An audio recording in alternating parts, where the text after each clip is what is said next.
6. Guiémonos por el Espíritu Santo. Todos los problemas radican en buscar a los instintos como un fin y no como un medio. Los instintos son regalos de Dios, son medios que nos ayudan. Si no tuviéramos el don de Dios de la sexualidad con tu pareja, ¿cómo te reprodujeras? Si no tuvieras el don de Dios de lo material, ¿cómo pudieras darle lo necesario a tu familia? Si no tuviéramos el instinto emocional, ¿cómo pudiéramos sentir y saber que es bueno para ti? Si no tuviéramos el instinto social, ¿cómo pudiéramos estar en comunidad?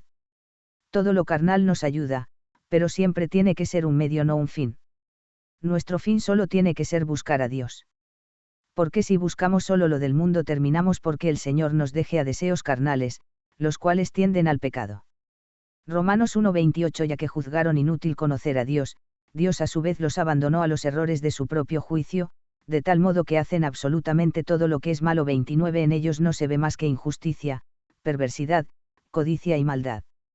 Rebosan de envidia, crímenes, peleas, engaños, mala fe, chismes. 30. Y calumnias. Desafían a Dios, son altaneros, orgullosos, farsantes, hábiles para lo malo y no obedecen a sus padres. 31. Son insensatos, desleales, sin amor, despiadados. 32. Conocen las sentencias de Dios y saben que son dignos de muerte quienes obran de esa forma. Pero no solamente lo hacen, sino que aprueban a los que actúan de igual modo. Estos son frutos de olvidarnos de Dios y buscar nuestros placeres como un fin. Por ejemplo, si tú buscas la felicidad solo con el instinto sexual, primero tendrás una mujer, llegarás el momento que buscarás tener otras, ya cuando las tengas, después buscarás tener sexo con animales y así le seguirás y nunca tendrás llenadera. ¿Por qué estás concentrando tu felicidad en el sexo como un fin, en lugar de Dios? En cambio, la felicidad necesita estar en Dios. Puedes tener relaciones con tu pareja, para eso Dios te dio el instinto sexual, pero no puede ser tu felicidad. Por eso cuando una persona es dependiente de otra, cuando la otra le falla, no le encuentra sentido a su vida. Y termina mal, porque concentró su felicidad en el hombre. Isaías 2:22. No confíen más en el hombre, pues no dura más que el soplo de sus narices, ¿para qué estimarlo tanto?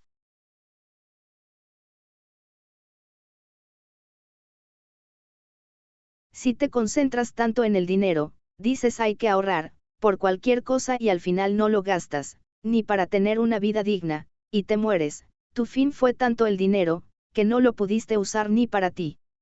No nos engañemos, cualquier cosa que haces en exceso, es pecado, cualquier cosa que haces con maldad es pecado, cualquier cosa que te esclaviza es pecado. Gálatas 5:13. Nuestra vocación, hermanos, es la libertad. No hablo de esa libertad que encubre los deseos de la carne, sino del amor por el que nos hacemos esclavos unos de otros. 14. Pues la ley entera se resume en una frase: amarás al prójimo como a ti mismo. 15. Pero si se muerden y se devoran unos a otros, cuidado, que llegarán a perderse todos. 16. Por eso les digo, caminen según el Espíritu y así no realizarán los deseos de la carne. 17. Pues los deseos de la carne se oponen al Espíritu y los deseos del Espíritu se oponen a la carne. Los dos se contraponen, de suerte que ustedes no pueden obrar como quisieran. 18. Pero si se dejan guiar por el Espíritu ya no están sometidos a la ley. 19. Es fácil reconocer lo que proviene de la carne: fornicación, impurezas y desvergüenzas. 20. Culto de los ídolos y hechicería, odios, ira y violencias, celos, furores, ambiciones, divisiones, sectarismo. 21. Y envidias, borracheras, orgías y cosas semejantes. Les he dicho, y se lo repito, los que hacen tales cosas no heredarán el reino de Dios. 22. En cambio, el fruto del Espíritu es caridad, alegría, paz, comprensión de los demás, generosidad, bondad, fidelidad. 23. Mansedumbre y dominio de sí mismo. Estas son cosas que no condena ninguna ley.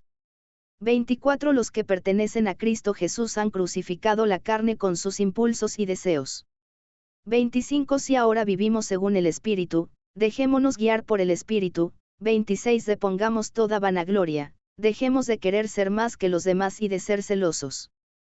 ¿Qué es escuchar al Espíritu? Es ser libres, es hacer lo que quieras y no te tendrás que limitar por reglas, es actuar conforme el amor al prójimo como a uno mismo, amar a Dios con todo tu corazón, es actuar sin maldad, pero confiado en Dios, no en lo que ves, es confiar en el Espíritu de Dios que no ves. En el siguiente texto habla de los homosexuales, sin embargo no podemos tomar la Biblia conforme está, literalmente, se ha perdido un poco la esencia por las traducciones, y no la puedes entender por la cabeza sino por el Espíritu, porque si no nos vamos a perder. 2 de Pedro 1, 20 Sépanlo bien, ninguna profecía de la Escritura puede ser interpretada por cuenta propia. 21 Pues ninguna profecía ha venido por iniciativa humana, sino que los hombres de Dios han hablado movidos por el Espíritu Santo. Si quieres entender la Biblia necesitas hacer un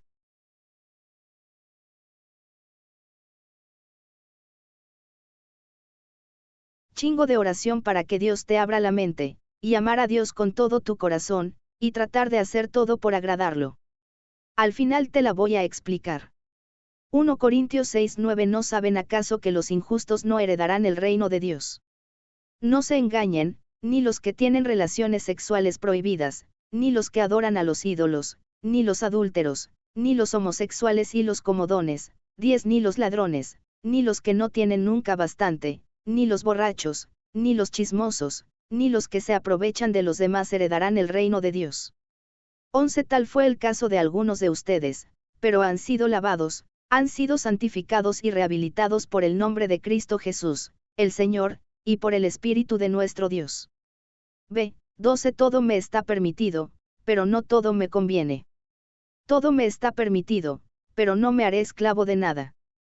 13 La comida es para el estómago y el estómago para la comida, tanto el uno como la otra son cosas que Dios destruirá. En cambio la persona no es para la prostitución, sino para el Señor, y el Señor es para la persona. 14 Y Dios, que resucitó al Señor, nos resucitará también a nosotros con su poder.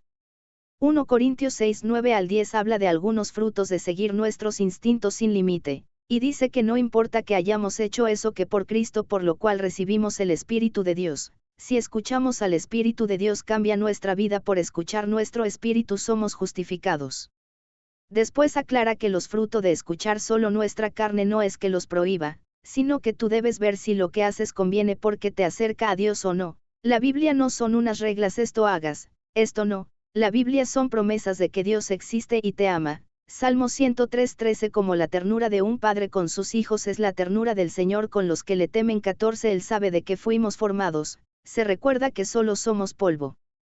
Y que si tú lo amas Él te irá puliendo poco a poco. Hebreos 12:11 Ninguna corrección nos alegra en el momento, más bien duele, pero con el tiempo, si nos dejamos instruir, traerá frutos de paz y de santidad.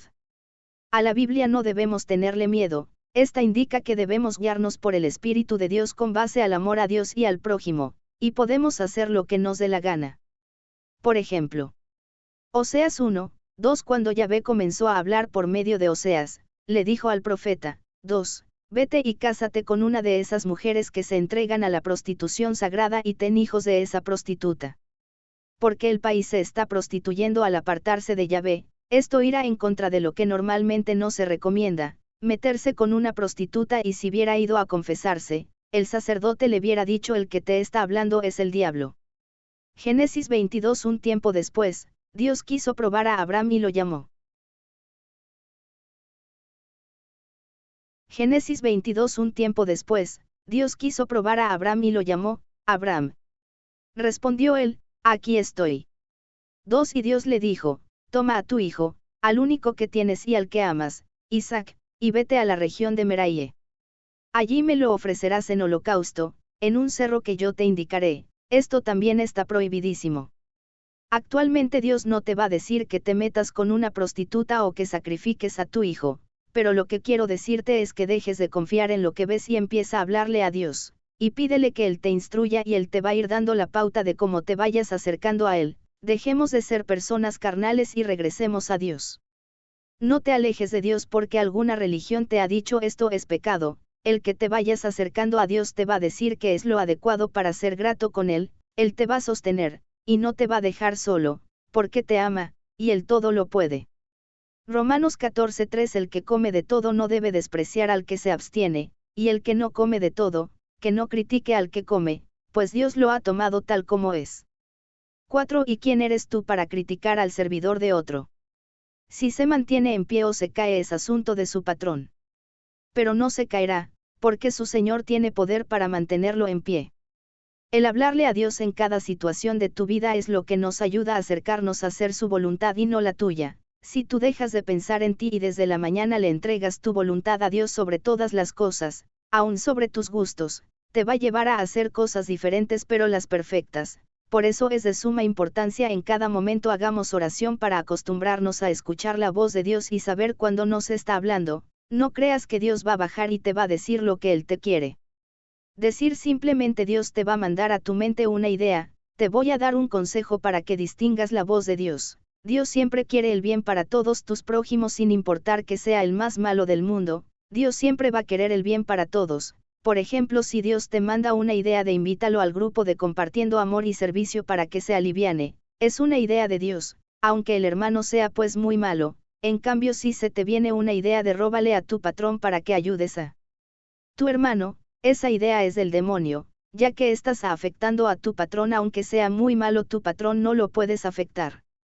Entonces después de un tiempo, vas a hacer cosas diferentes pero maravillosas. Por ejemplo, mi hijo cuando nacieron sus hermanos él se sintió desplazado porque sentía que le habíamos quitado parte del amor de sus padres, aunque yo le dedicaba más tiempo a él sentía que se le había quitado algo que era de él se desquitaba molestando a sus hermanos, y por más que le decíamos que él era igual de importante que sus hermanos, no entendía, por más que usaba muchos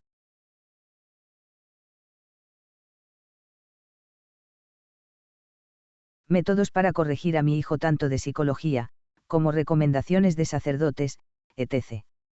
Para que dejara de molestar a mis hijos, ya que por más que lo corregía lejos de dejar de hacerlo, lo hacía más seguido. Entonces me fui al Santísimo y le dije: Señor, ya no sé qué hacer con él. Entonces me dijo: dile que él es tu favorito, el predilecto, dícelo en secreto y dile que es un secreto entre ustedes. Entonces yo me puse a pensar: eso es una mentira porque yo los amo igual, pero después me puse a pensar: esa mentira solo va a hacer sentir paz a mi hijo. Entonces así lo hice. Cuando lo hice a mi hijo le escurrían las lágrimas, como que estaba esperando eso desde hace mucho tiempo. Desde ese momento mi hijo dejó de molestar a sus hermanos y fue un hermoso niño. Entonces descubrí que esta mentira fue una verdad, porque la verdad tiene que ver con el amor y amor es solo de Dios. Por ejemplo, cuando Jesús callaba a los demonios para que no dijeran que él era el Mesías, porque, si era verdad, porque el pueblo de Israel esperaba al Mesías como al rey David que los iba a liberar en la tierra, no pensaba que lo que iba a ser es liberarlos de las garras del diablo. Entonces si hubieran sabido que era el Mesías lo habrían hecho rey y no hubiera sido entregado en cruz por el mundo entero. Por eso esos demonios querían decir la verdad para hacer un mal al hermano.